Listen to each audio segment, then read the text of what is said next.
But while Djokovic seems to have found his form, he seems to be hitting his stride at the perfect time ahead of Roland Garros, the same can't be said for Nadal. Nadal, who's coming back from that rib injury he had at Indian Wells. Now it seems like his foot is bothering him again.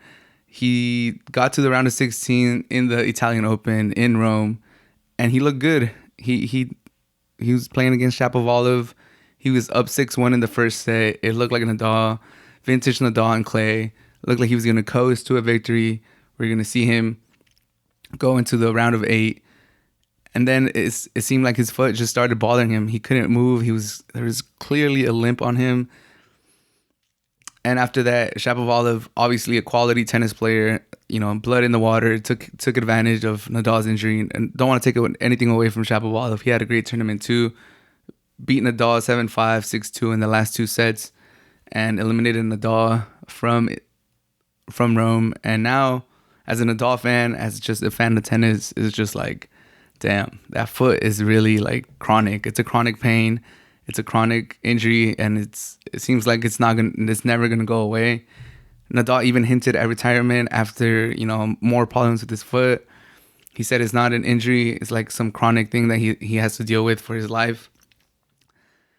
And that sucks, man. It sucks because Nadal, like, he fights through injuries like nobody else, and he's such a great player. And you want to see him compete at Roland Garros, where he's won numerous. I think he's won like 14 French Opens. It's just ridiculous. Like, the amount of success he's had at Roland Garros. It's really been his Masters, his major. Like, he reigned supreme over everybody in that tournament.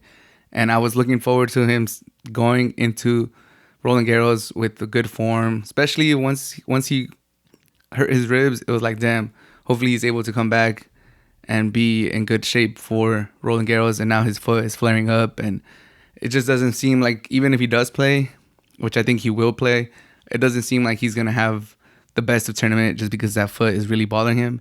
And if he doesn't have the best of tournament, like, how much time is he going to take off?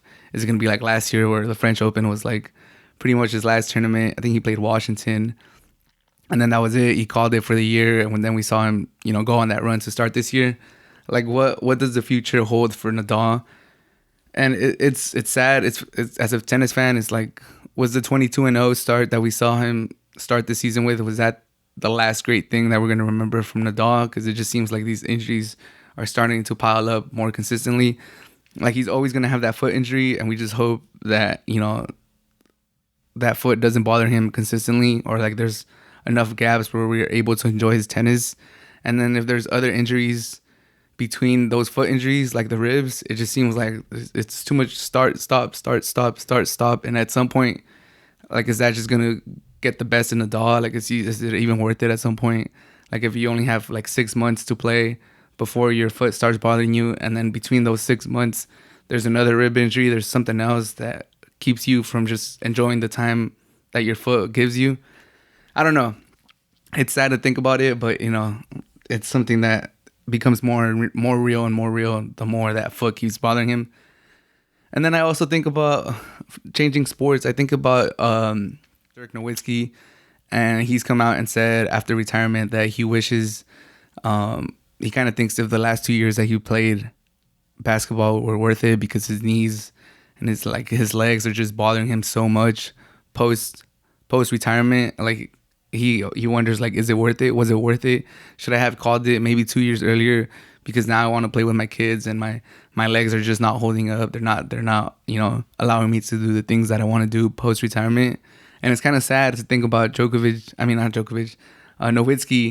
talk about that after his NBA career, and just debate if the last 2 years of his career were worth it, if he should have maybe called it a little bit earlier so he was able to really enjoy the rest of his life. Because sometimes we forget, like, for us, it seems like their career is their whole life, but it's really a very small part of their career. Like, yeah, sometimes these players play for a long, long time, and we're able to enjoy them for 16, 20 years, 22 years. But, if God permits them, obviously they want to live until they're old, 60, 70, 80. They want to live a long, healthy life. So if they risk the rest of their lives for those 15 years that they play whatever sport they play, these guys are retiring 35 to 40 years old. Like, that's still very, very young. That's still, like, you still got your whole second half of your life remaining that you got to think about. So that's what I think about with Nadal. Every time his foot becomes a problem, is like, should he keep risking it? Should he keep playing? Like, obviously, as a tennis fan, I love Nadal. I would enjoy. I wish he would keep playing, because I want to see him at a major. I want to go to the U.S. Open and see him. I want to go to the French Open and see him. I want to travel the world and see Nadal play. But is it worth it? Like, is it worth risking the second half of his career, of his life, for the foot? Like, does he not want to, I know he's a soccer fan. Does he not want to kick the ball around with his kids? I know he has a tennis academy in Spain, I think in Mallorca. Does he not want to be able to move when he gets older and, be able to play and teach the kids and maybe even be a coach like his uncle? There's a lot of things he has to consider. And hopefully for him, everything goes good and he's able to play and his foot doesn't nag him post-retirement. But it's something to consider, especially when you have, like, I know it's not the same sport, but Dirk Nowitzki talking about his knees, not letting him do the things that he wants to do post-retirement.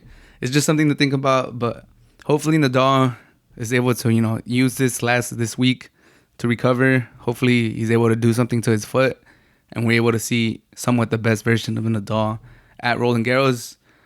Because, Djokovic is going to be there. Alcaraz is going to be there. The present and the future are going to be there, basically. And the past, which has been all of Nadal's career, basically, at Roland Garros. He owns Roland Garros. I just hope that he's able to be there to, put on a great performance, put on a show for those fans in Paris and around the world. But hopefully Nadal's there and hopefully he's able to give us a good performance. And if his foot is really that bad, hopefully, he has the courage to just call it. Just enjoy the second half of your life, man, if it's that bad. But hopefully, as a Nadal fan, everything's good.